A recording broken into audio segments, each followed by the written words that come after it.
Anong gagawin dito? Anong gusto mong malaman dito? Ito kasi ano to, slope intercept eh. So remember, pag ganito na guys, ito yung slope mo, ito yung y-intercept. So pag sinabi nating y-intercept, 0 yung x, y mo is yung b.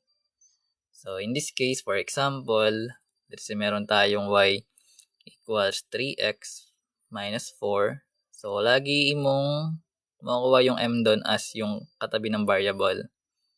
Wherein, kung positive, edi 3 yun. Then pagdating naman sa y-intercept guys, kasama rin lagi yung katabing sign. So that is negative 4. So kapag merong ano niyan, pag pinapahanap yung ordered pair ng b mo, so remember yung x doon laging ginagawang 0. So 'di ba sabi natin kanina, kung meron tayong ordered pair na xy, so kung nilet natin yung x as 0 and nakakuha tayo ng negative 4, ito yung ordered pair niya pag y-intercept. Kapag x-intercept naman, yung y mo yung 0. Pero remember lagi na kung ano yung katabing sign ng operation, yung magiging sign nun ha. Then, madali na lang siya i-graph kung gusto mo siya i-graph. So, sa pag-graph naman yan, actually, madali lang eh. Una mo lang ipa-plug yung y-intercept. So, yung y natin is negative 4. Ibig sabihin guys, kapag y-intercept, dito mo yan matatagpuan sa y-axis. So, kapag positive, yung y, tataas yun makikita. Kapag negative, sa baba. So, dahil negative 4 yun, dito mo yun makikita, 4 units. Ito yung 0, negative 4 mo. Then, ngayon merong ang slope na 3. Remember ang slope, that is rise over run. So, ibig sabihin, kung merong ang given na whole number, lagyan mo siya ng denominator na 1 para maging fraction siya. Pero kung hindi siya whole number, copy mo lang yan. So, ngayon sabi natin 3 units upward kasi rise yan. Pag positive, then takbo ka ng pa-right naman pag positive din. So, 1, 2, 3, then 1 unit papuntang right. Ito na yung magiging graph mo. So, remember, kapag yung slope mo is greater than 0, ibig sabihin, increasing yung graph, yung linear mo. So, remember, pinabasa yung graph left to right, no? Sabi ko lagi, yung graph, binabasa siya left to right or bottom to top. Depende.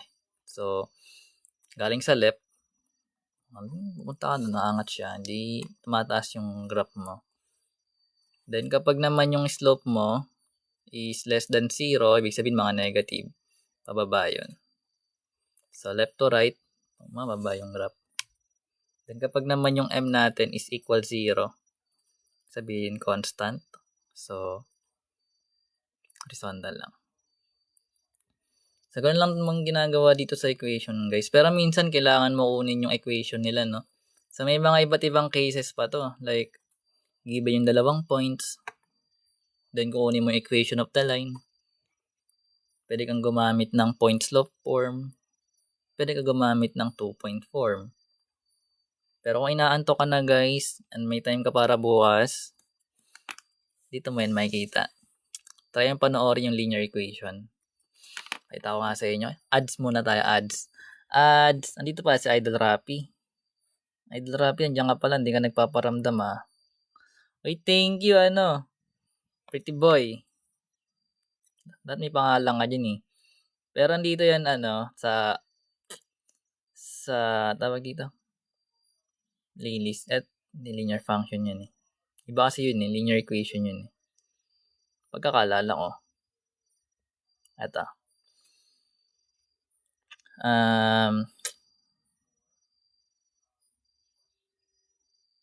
Ayun no. Intercept. Pangit kasi ng mga ko to, galing tong AI eh, mga title. Pero try mo isa-isahin yan. Maintindihan mo yan. Konti lang naman yan kasi mga 3 minutes lang yung iba niyan eh. Pwede naman 'di ba pag nanonood ka, kunyari eto, o panoorin mo siya, o i-ano mo siya, playback speed mo siya 2 times, so maggarap na yan. So maggarap na agad yan, hindi ka mahihirapan makinig. Then yun, ganun siya ginagawa guys, no? Ganun ako nanonood naka times 2.